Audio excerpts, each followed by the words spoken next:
Good morning. Hey, sex problem and solutions number 8. How long can you go without sex, with no sex? 1 week? 1 month? 1 year? More? Never?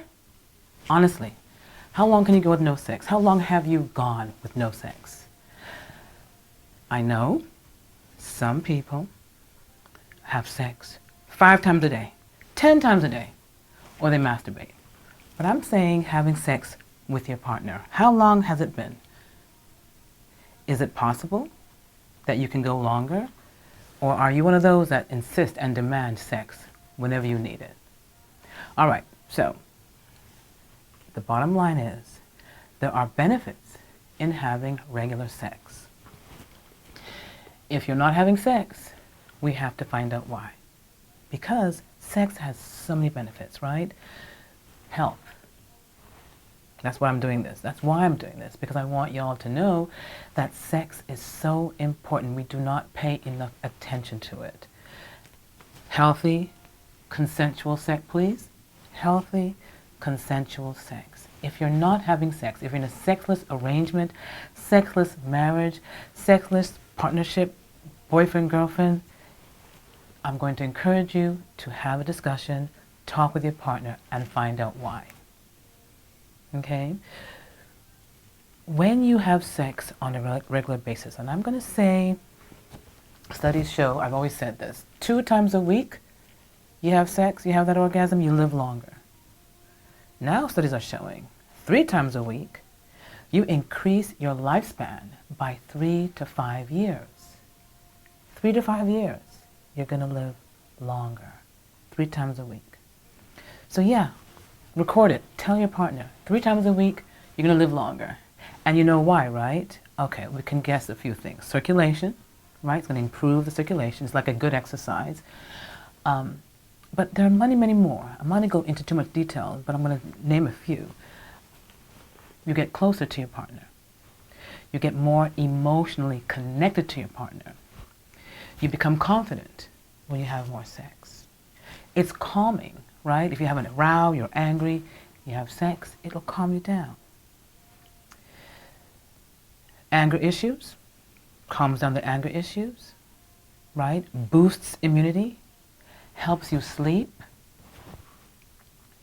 decreases blood pressure, decreases prostate cancer, though controversial. I am telling you all, it decreases prostate cancer. So you guys, second leading cause of death, prostate cancer. If you want to prevent it, you've got to have some sex. Now, they say up to the age of 40, it's sort of like maybe not increase, but after that age, if you have sex regularly, you decrease the chance of prostate cancer. And I meant up to the age of 40, it's not that decreased. Then after the age of 40, it becomes more decreased, especially depending on some factors, age, how old you were when you started having sex, and this is for the guys, and also how many times or how many partners you've had it, how many partners you've had since having sex. If you've had a lot of partners, it's sort of not good for the prostate. But if you're older and you've had fewer partners, they say that you actually decrease the chance of prostate cancer, which is so cool because I see a lot of prostate cancer and I want you guys to not get it. I see a lot of big prostates, huge prostates that interfere with your sexual function as young as 30. I haven't seen under 30, but I see guys with huge prostates. Again, genetics, if you have prostate issues in your family, it'll interfere with your sexual function, okay? So go to a doctor, your primary care doctor, get checked, find out if that's an issue, okay guys? That's just a hint.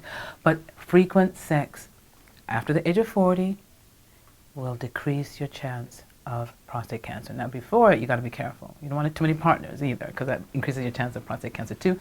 Again, controversial, some studies show that, okay? Decreases depression, decreases anxiety, right? If you are stressed, it decreases stress. So what I want is healthy, beautiful, great orgasmic sex, which means you've got to learn how to do it. If you don't do it, you don't practice, you're going to lose it, right? You got to practice. But you've got to practice with someone that you trust very safely. Condoms, testing all the time for the STDs.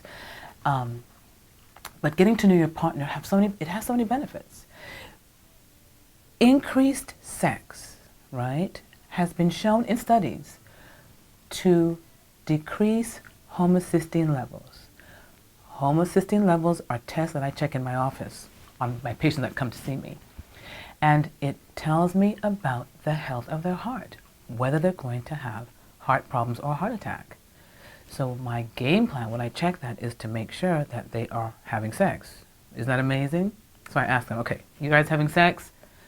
Because when you have low homocysteine, it means you are having sex. Now, there are other reasons why, like vitamin deficiency, that could increase your homocysteine level. But just check it out. Homocysteine levels that are high. And I saw one today, 16, should be under 10, right? The highest I've seen is 25. It should be under 10. So those that are under 10 probably are having great sex. Those that are higher probably are not. So check out your homocysteine level. Ask your doctor, what's your homocysteine level, all right? Again, there could be other factors, not just frequent sex or infrequent sex. Behavior issues, health issues, right?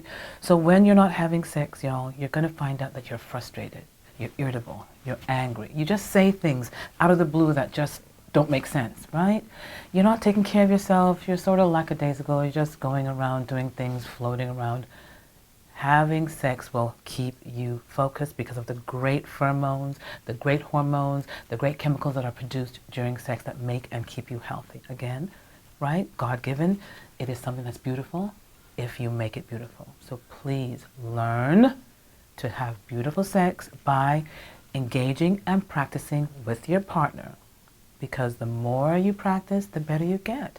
The less you practice, the worse you get. You can actually cause erectile dysfunction. You can actually lose your ability to perform. I mean, you might be a stud when you're younger, but as you get older, if you stop doing it, you're going to not be able to function because you're going to lose a lot of the physiological responses that you normally have because of lack of, production or use, right? So don't lose it, use it, right? Now, a lot of times when men are not having sex with their partners or women are not having sex with their partners, there is a relationship problem, right? So you want to make sure that your relationship is healthy by having frequent sex. When you have sex, you know your relationship is healthy. Now again, once a month, once a week, twice a week, 5 times a week, every day depends on the couple. So please discuss with your partner and make sure it is something that you agree with. You don't want to be a mismatch. You don't want there to be rows and arguments because you're not having enough sex. And I know it's very common, especially when things happen, but women, we have got to make sure that our partners are sexually satisfied. Men, you have got to make sure your partners are sexually satisfied. It is so beautiful. It's a gift when you can do that. But it also saves your life, right? It improves your quality of life and, again, prolongs your lifespan. Gives you extra years to live, okay? And if you're not doing it, come see me, come see a doctor like me, get checked out. There could be so many reasons that we can fix. There are so many fixable reasons, right? If you have high blood pressure, have sex. It brings down your blood pressure. That's my #1 pet peeve, okay? Blood pressure, blood pressure, blood pressure. Less than 120/80. If you look at my previous talks, I talk a lot about blood pressure, okay? And other vital signs too. Anxiety, all that is improved with sexual, intercourse with your partner, right? Sexual relations, great sexual relations, okay? But sometimes you'll find that people don't have sex for many reasons. And I'm just going to talk about one reason.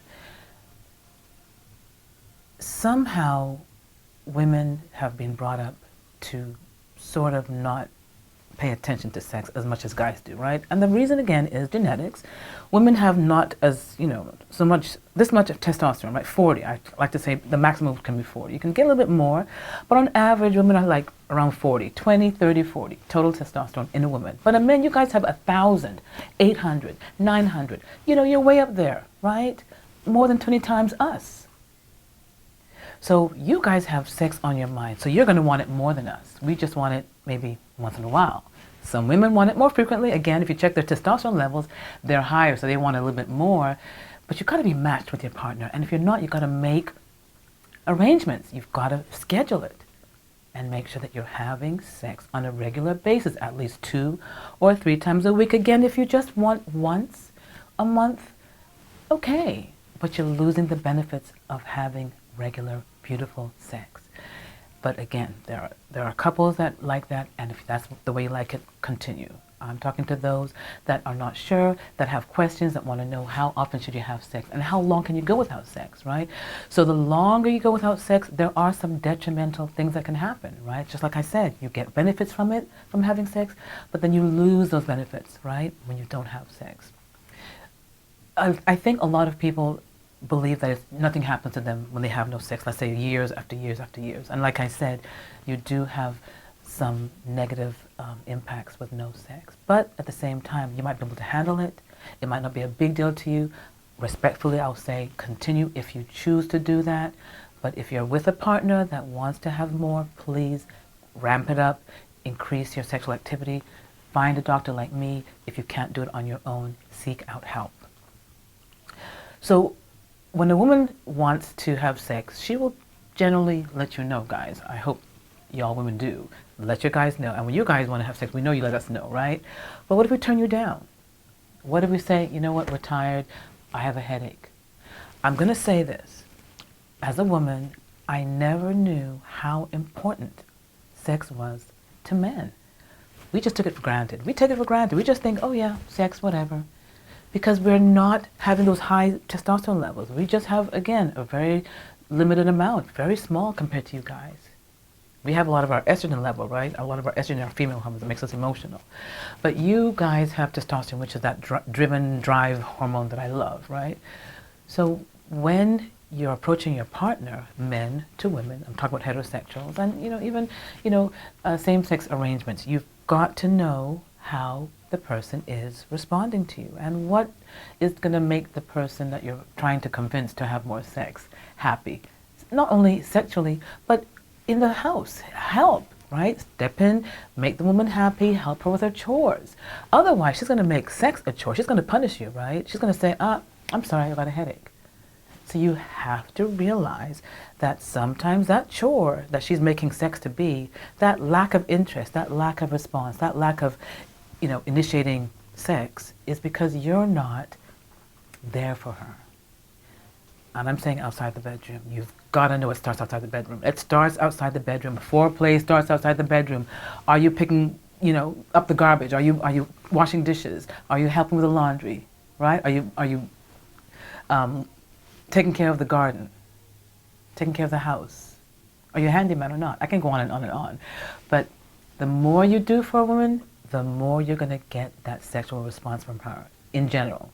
You're going to get her grateful to you. You're going to get her in a mood when she does want to have sex. She will want to engage with you, not think, okay, I've got other things to do. You didn't help me with the chores. And she's going to say, okay, I've got to do this, and just do it without being involved, without enjoying the relationship sexually or feeling your desire to satisfy her. She's going to be really not interested if you don't take some extra steps to be nice to her, right? Flowers, right? Dinner. I can go on and on and on. Gifts. You've got to pay attention. Love is not easy. Love is hard work. And the consequence of love is sex. And when you have both of them together, you're in heaven. Okay? All right. Now, if you guys are not having sex, I know you're masturbating. Women masturbate, of course, you know that too. Again, this is for grown adults. If you don't believe in masturbation, keep it moving. But masturbation is the replacement when women are not having sex. And they're using porn. Most of them are using porn. And it becomes preferred. If you are in a sexless arrangement, you're going to prefer to have sex with yourself, masturbation, right? And it's not good because you're going to get sort of used to that and not really want to be with your partner as much because you're getting aroused with porn. So please understand, that's not an answer. Talk with your partner, have that serious, deep conversation. If not, get help. Talk to someone professionally.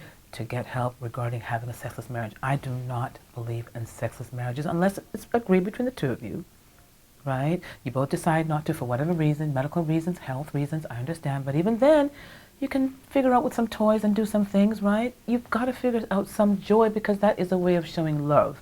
It's a way of having some fun outside the bedroom. I mean, inside the bedroom. Apart from other things you can do to have fun, this is something that's more intimate, makes you closer, right? So communication, communication, communication. This will help you have more communication when you have more sex. Now, I want to end it by saying there is a decline in sex in America. Okay? Why? They're having less sex in marriage, right? Single women, single men are alone, not having too much sex, but partnered single women, single men are having more sex than even the married people, the married couples, okay? So generally when you have people not having sex, single guys, single women, and you have people that are in partnerships, right? Boyfriend and girlfriend having sex, you're going to find that the numbers are going to decrease because not many people are in partnerships, right? So I'm not going to say increase sex no matter what. I'm going to say look for the ideal partner, not perfect, I don't believe in perfect, but look for the partner that you know that you're on the same wavelength with, right? And open with, to have communication with. Make sure that you are your best self and make sure she's her best self. Never accept someone to treat you like crap. Men do not accept it. Women do not accept it. Get help. Reach out for help if you need some help, okay?